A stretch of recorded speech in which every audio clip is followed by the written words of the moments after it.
Hi guys, at the time of recording this, it's the 23rd of March 2020 and we're right in the middle of the COVID-19 or coronavirus saga that's sweeping the world. It's a financial disaster for many countries, and Australia is just going into it in a big way right now. On a Saturday morning, today is Monday, but on Saturday morning very early I got up out of bed to go for a leak. At my age that happens at around about 4:30 in the morning, and as I'm coming back from that I thought I would just check my phone because some of my friends live in England and Spain and they're 8 to 10 hours behind Australian time, so they would be still 6:30, 8:30 previous evening. And one of my friends often posts in Messenger, Facebook, WhatsApp, so I thought I'd just check. And as I'm checking the phone briefly before I turn the light out and go back to sleep, a friend of mine,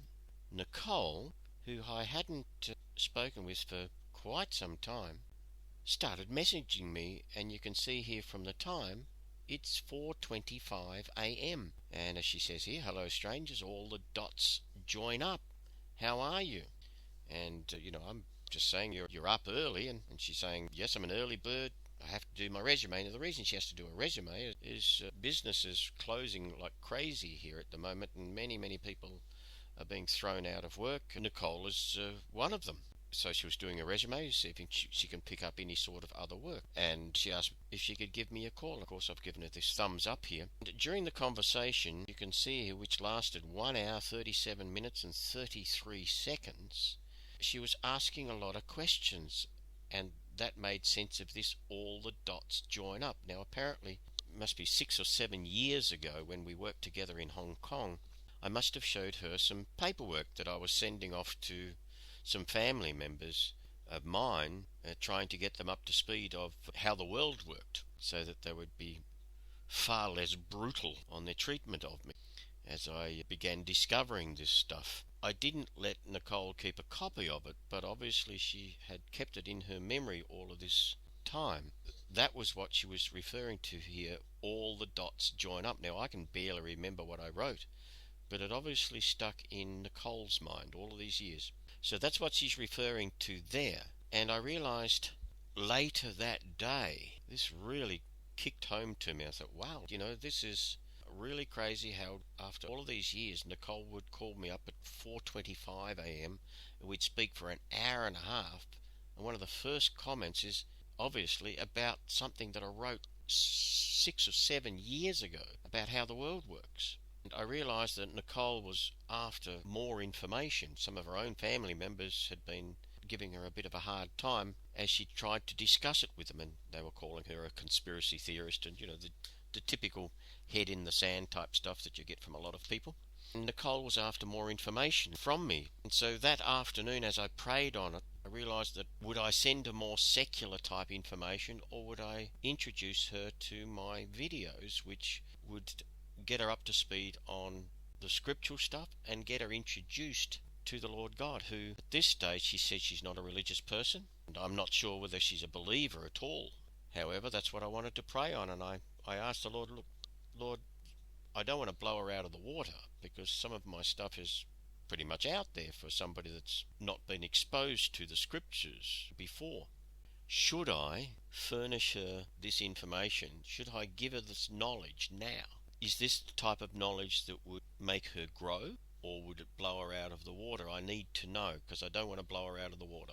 As you know from my last video about a testimony about Jonathan Cleck, I used this very large dictionary to come up with the most amazing information. And when I say I come up with it, I didn't come up with it. The Lord led me there. You can see that clearly from the video. I used that book again and said, Lord, if you really want Nicole to be introduced to you through my videos, then please let me know. And I will open this large dictionary again, and please give me the answer. And so I put it on my lap, and once again I just grabbed a great big wad of pages with my eyes closed, and I opened it up, and it come up to this page, and the first thing my eyes caught was knuckle duster, and I thought, oh my goodness, have I done the wrong thing here? Immediately I saw this knowing and knowledge, and I've just asked the Lord in prayer, is this the correct sort of knowledge involved in my videos or contained in my videos that would do Nicole any good and bring her closer to you. This is what I got. So we firstly get the word knowledge, and I just read down 3 lines here, and ignorance is the curse of God.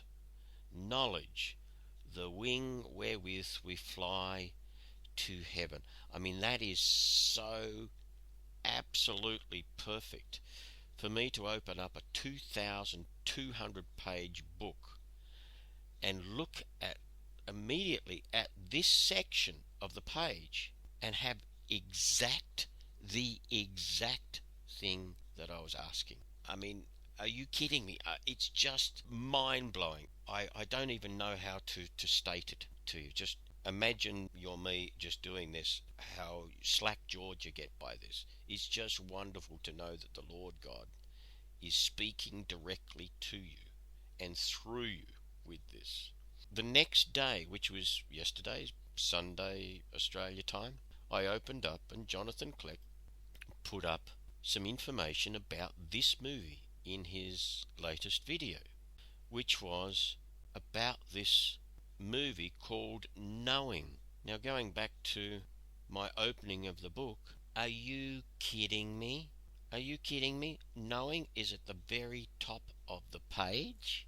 This is crazy stuff, but it's true. You're seeing it. And I thought, well, I better have a look at this video now, or of this movie called Knowing. And I noticed during the movie there was a lot of fire.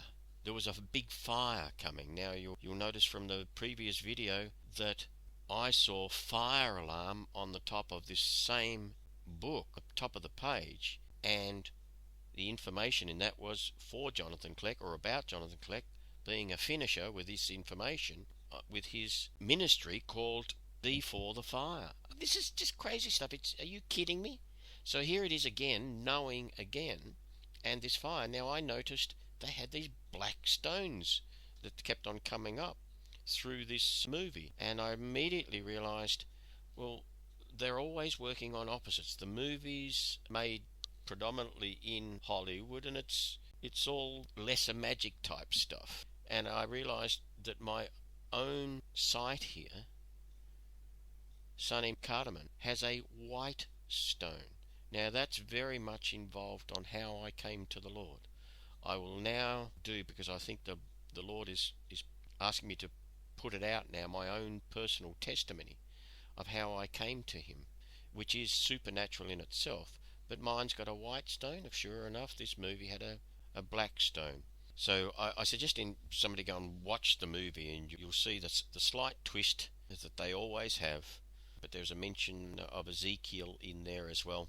So we've got this black stone. So where in the world is a black stone that's most famous? Well, here it is at the Kaaba in Mecca, in Saudi Arabia. Getting back to Nicole with this, one realizes that she was ringing up or calling me at less than 4:30 in the morning, and an hour and a half she's asking me questions. She's seeking information. For me to pull up this, it's clear as day that the Lord is reaching out to Nicole, using me as a conduit, and wishes her to know him and overcome through knowledge. And that's what she was after, and that's what I was asking the Lord about. If Nicole wants to know the truth, the word for truth in the Bible is this word 225, which is truth, but it comes from the word 227. Here it says synonymous for reality as the opposite of illusion. So when Jesus says in John 14:6 that I am the way, the truth, here it is 225, true truth, and you can see there that it is from 227, and 227 is as not concealing, what can't be hidden. So when Jesus says in John 14:6, I am the truth, I am that which cannot be concealed, and I am not an illusion. So for my dear friend Nicole, who's seeking information on how the world works, how better could the Lord do than introduce himself to her as the truth that she seeks. If you're welcoming her in a comment, please welcome her to the truth as you know it and encourage her to keep seeking.